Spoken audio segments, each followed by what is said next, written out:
So I think, we all probably agree we're in a relatively emerging market, still at a relatively early stage of the market around these around organizations actually addressing services procurement effectively. Just be interested to understand a perspective from you guys on what you think the current services procurement market looks like in terms of what you're seeing. Scott, I'll start with you with that one, because I'd be interested to know what you're seeing at the moment and how you feel that's really significantly changed over time.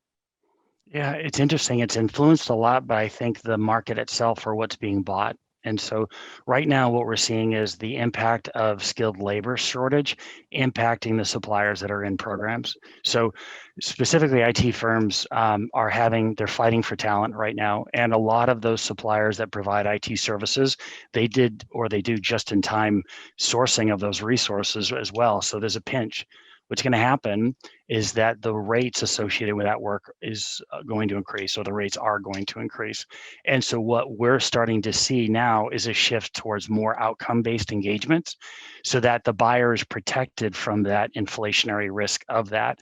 And we saw that coming out of COVID anyway. During COVID, when a lot of SOW agreements were canceled, there was a big dispute in terms of how much work had been done versus how much was paid for. Again, another lesson learned for procurement. So that's what we're seeing now in terms of a structure. And I think we will with the labor shortage.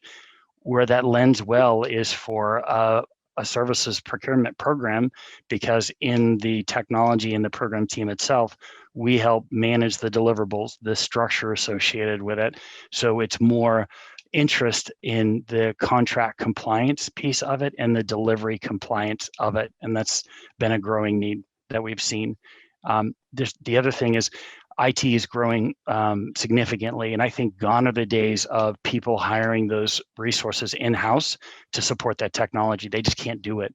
It's changing too much. So the world of buying external expertise is only going to go up from here.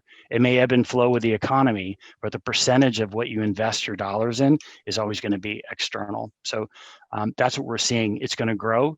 It's going to switch to more outcome-based engagements. A program like ours will help deliver that, and I think that's the way that the industry is going to move toward.